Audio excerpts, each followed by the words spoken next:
दियामर गिलगित बल्तिस्तान का गेटवे है और दियामर के लोग बहुत ज़्यादा मेहमान नवाज हैं। दियामर की ख़ास पहचान चलगोज़े है। अब चलगोज़े जो है वो सोने के भाव फ़रोख्त होते हैं। मैं इस वक्त एक स्टॉल में मौजूद हूँ। यहाँ पर दियामर से हमारे दोस्त अहबाब मौजूद हैं और मुख्तलिफ ज़रिए अजनास दियामर की यहाँ पर मौजूद हैं। सेब भी काफ़ी जिसामत में बड़े हैं, हट्टे कट्टे हैं। अंगूर भी यहाँ पर रखे हुए हैं और साथ साथ अखरोट है, शिमला मिर्च है, इसके साथ कद्दू। और यहाँ पर अगर हम बीन्स की बात करें, लोबिया भी यहाँ पर है। लोबिया भी बड़ी मशहूर हुआ करती है, लेकिन दियामर के ज़रिए अजनास में जो चीज़ सबसे ज़्यादा मुनफरिद है वो चलगोज़े ही हैं। तो सर बहुत शुक्रिया, आप स्कर्दू तशरीफ़ लाए। और स्कर्दू और दियामर का ताल्लुक काफ़ी पुराना है, चूँकि गेटवे है, वहाँ से हम गुजर कर आते हैं और गुजर कर आते हैं तो दियामर की असल खूबसूरती हम देख नहीं पाते। दियामर बहुत जरखेज़ भी है, खूबसूरत भी है, ख़ास दारुल तांगीर की हम बात करें। ये चलगोज़े इतनी जल्दी अपना मुकाम बनाने में कैसे कामयाब हुए? Thank you very much sir. सबसे पहले तो मैं सिकरदू टीवी का शुक्रिया अदा करना चाहूँगा कि आपने हमें बोलने का, अपने ख्यालात का इज़हार करने का मौका दिया। तो सर चरगोज़ा बेसिकली आपको पता है सर, दियामर में जो स्पेशलिटी है वो हमारी चलगोज़े की है। जी जी। तो इस टाइम चलगोज़े की सर ये न्यूट्रिशनल वैल्यूज़ की तरफ देखी जाए तो ये बहुत न्यूट्रिशनल, इसमें बहुत वैल्यूज़ हैं। तो इस वजह से इसका मार्केट बहुत बहुत ज़्यादा है। तो एक मेन वजह ये है। दूसरा सर, ये पूरी जीबी में जस्ट दियामर में पाए जाते हैं, इस वजह से भी इसके मार्केट वैल्यूज़ बहुत हाई हो सकते हैं। अच्छा सर, मुझे बताइएगा कितनी किस्में हैं चलगोज़ा? सर सारे चलगोज़े एक ही किस्म के होते हैं या फिर नहीं मुख्तलिफ सर, किस्में हैं? चलगोज़ा एक ही किस्म के होते हैं, लेकिन इसमें क्वालिटी डिफरेंशिएट हो सकता है सर। मुख्तलिफ एरियाज़ के जगहों का चलगोज़े में फ़र्क आता है। किसी में चलगोज़ा बड़ा होता है, किसी में छोटे होते हैं। उसके अंदर जो सीड्स होते हैं वो किसी में छोटे होते हैं, किसी में बड़े होते हैं, किसी में भर के होते हैं, किसी में वो खाली हो जाते हैं। तो इस हिसाब से इसकी मार्केट वैल्यू का वो फ़र्क गेप रहता है। वैसे इसकी मार्केट कहाँ-कहाँ है? आप कहाँ-कहाँ इसको फ़रोख्त करते हैं? तो अभी तो सर हमारे यहाँ मार्केट चिलास में है, और नेशनल लेवल पे जाए तो ये इस्लामाबाद में, लाहौर में। तो हम इसको एक्सपोर्ट की बात करें तो चाइना ये एक्सपोर्ट हो जाता है, और दूसरे फॉरेन कंट्रीज़ में भी इसकी एक्सपोर्ट हो जाती है। इस वक्त क्या रेट चल रहा है सर? इस वक्त सर मार्केट प्राइस ये 2000 से लेकर 4500 5000 तक इसकी प्राइस है। ठीक। इन किन लोगों इलाकों में ये पाया जा सकता है? आपने कहा दियामर के अलावा गिलगित बल्तिस्तान में कहीं पर भी ये फल नहीं है। अगर हम बल्तिस्तान में इस फल को उगाना चाहें तो क्या ये मुमकिन है? सर हो सकता है, ये हमारे उसमें बल्तिस्तान में भी हो सकता है, लेकिन ये चलगोजे को उगाने के लिए सर मैक्सिमम टेम्परेचर ये 20 से लेकर 27 के दरमियान इसके लिए टेम्परेचर चाहिए होगा। ठीक। और दूसरा सर, एक जो प्लांट है चलगोजे का, वो मैच्योरेशन स्टेज में आने तक 25 से 30 साल का ड्यूरेशन देता है। तो ये हो भी सकता है यहाँ पे कोई कमर्शियल बेस पे सर इसके ट्रायल लगाना चाहिए। एग्रीकल्चर डिपार्टमेंट को, दूसरे लैंड डिपार्टमेंट्स हैं, इनको इस चीज़ पे काम करने की अच्छा ज़रूरत है। सही। तो हमारे वहाँ तो सर ये नेचुरल फिनोमेना है, पहाड़ों में ये हो जाता है, पानी ना हमको लगाते हैं ना कुछ, हमारी कोई खिदमत उसके नहीं होती है।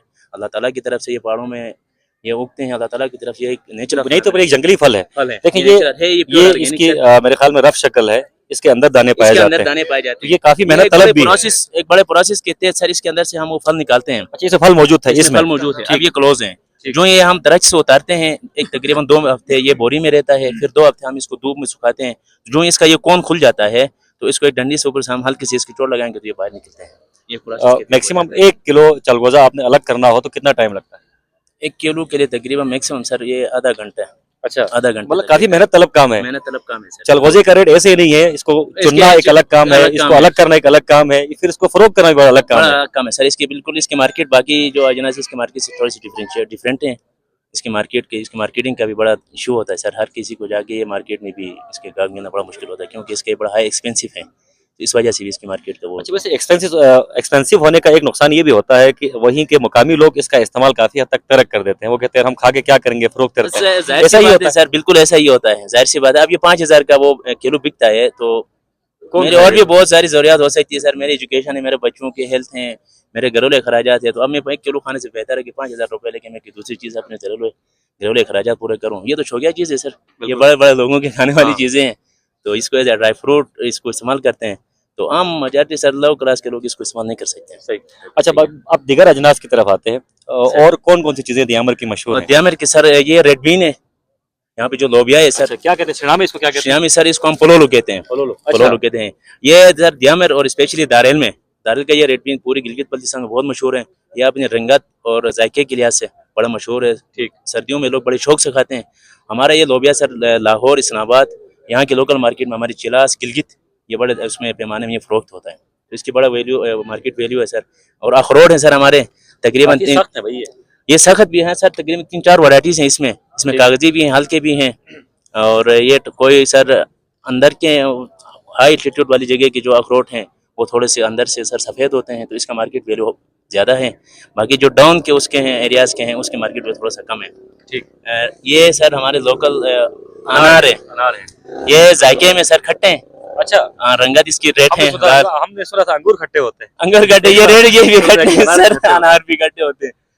इसको यार अभी ये तो कच्चे हैं, खैर बराबर ये पके नहीं है, पर अगर ये पक पकने के जाएंगे बाद तो भी खट्टे ही रहते हैं। नहीं सर, जायके में खट्टे हैं, लेकिन ये खाने में बड़ा मजा आता है सर। इसके अच्छा, मीठे भी होते हैं सर ये। ठीक। और ये सर हमारे वहाँ के लोकल सेफ हैं, 3-4 वैरायटीज के सेफ हैं। ये गोल्डन डिलीशियस हैं, और ये हमारे पास सर क्रिप्सन है, इसमें 5 स्टार हैं, रेड डिलीशियस हैं। ये 4 उसके सर टाइप्स के सेफ हैं। ये वहाँ के लोकल अच्छा, सर सेब की मार्केट कैसी है वैसे? सेब की मार्केट अच्छी है सर। ये 150 से 200-250 के दरमियान ये किलो मिल जाता है। वो डिपेंड करेगा सर उस सेब की क्वालिटी पे कि किस क्वालिटी के सेब हैं सर। और सर ये है कैप्सिकम सर, शिमला मिर्च। इस टाइम सर शिमला मिर्च जो है गिलगित बल्तिस्तान में सबसे ज़्यादा द्यामर, और द्यामर में भी सबसे ज़्यादा दारेल में शिमला मिर्च वो काश्त की जाती है ओपन फील्ड में। ये ईटीआई ने सर ये जो कोऑपरेटिव सोसाइटी बनाया था, इसके बाद से लेकर अभी तक 2020 से वहाँ की जो फार्मर की जो इनकम जो जनरेट हो रहा है वो 90% इंक्रीज हुआ है। इस साल जो शिमला की मिर्च जो मार्केट में गई है तकरीबन कोई 25 से 30 केजी 15,000 से 17,000 का बिका है, एक ही तोड़ा। ठीक। और ये है पम्पकिन सर, इसको हम ये बेचारी सब्जी कभी अपना जायज मुकाम हासिल नहीं कर पाई सर। इसको सर इसके मल्टीपर्पज यूजेस हैं। इसको हम एज हलवा भी बना के हम खा सकते हैं, सब्जी में भी यूज कर सकते बल्कि हैं। दारेल साइड पे मैंने देखा है लोग इसमें मक्खन भी स्टोर करते हैं। और ये हो सुखा के ना सर, इसको हाँ। सुखा के बिल्कुल करते हैं। वो दूसरी टाइप का भी होता है, इसी में भी करते हैं। उसको एज अचारा भी हम जानवरों को खिलाते हैं, दूध को सर इंक्रीज करने के लिए। ये सर अपना परसिमन है सर, जापानीज फल जिसको कहते हैं। इसके बाय प्रोडक्ट बहुत सारे बन सकते हैं, लेकिन हमारे वहाँ इसकी ये अपॉर्चुनिटी नहीं है कोई इस चीज़ के हम बाय प्रोडक्ट बना के लोकल मार्केट में या नेशनल या इंटरनेशनल मार्केट हम इसको बेच सकें। तो इन फ्यूचर सर हमारी ईटीआई से यही तवक्कुआत होगी, ईटीआई है, GBRSP है या दूसरे लैंड डिपार्टमेंट्स हैं सर, इनको सर स्कर्दू गेजर हमजा की तरह हमें भी सर द्यामर की इस लाइन पे काम करने की अच्छी ज़रूरत है। अगर जिस तरह की फैक्ट्रियाँ और दूसरी चीज़ें ये यहाँ स्टेबलेशन अगर द्यामर में भी हो जाते सर, तो हमारे पास रिसोर्सेज की कमी नहीं है। जस्ट इसको बराबर यूटिलाइजेशन के फर्क, तो यही हमारा फिर वो। अच्छा, आखिरी सवाल आपसे, बड़ी तफसीली गुफ्तगू हमारी हुई है। बल्तिस्तान आप आए हैं, गालिबन पहली बार आए होंगे या फिर दूसरी बार आए होंगे, इलाका कैसा लगा, लोग कैसे लगे आपको? बड़ी मेहरबानी सर, हम तो स्कर्दू फर्स्ट टाइम आए हैं, बहुत अच्छा लगा सर। हमें बार बार आना चाहिए। जो लोग नहीं आ रहे हैं उनको भी हमारी तरफ से यही वो दरख्वास्त होगी, बल्तिस्तान आइए, देखें यहाँ के लोग, यहाँ के कल्चर, यहाँ के लोगों का, यहाँ के इलाके की स्पेशलिटी क्या है, यहाँ के लोगों की हॉस्पिटलिटी कैसी है। हम बहुत मुतासिर हुए हैं, बहुत कुछ नया सीखने को मिला। हम द्यामर जाके यहाँ की जो चीज़ें हमने देखी है, द्यामर में जाकर हम इसको अडॉप्ट करने की कोशिश करेंगे। बहुत शुक्रिया, thank you very much sir. सलामत रहें, आप सबका बहुत शुक्रिया। यकीनन द्यामर बहुत ज़रखेज़ है और द्यामर में बहुत ज़्यादा काम करने की ज़रूरत है। जिस तरह भाई ने कहा कि वहाँ पर भी अगर तवज्जो दी जाए तो ज़रिए एतबार से बहुत ज़्यादा ज़रखेज़ इलाका है। ख़ासतौर पर दारेल और तंगीर की जो पट्टी है वहाँ पर फसलें उगाई जा सकती है, बड़ा काम किया जा सकता है।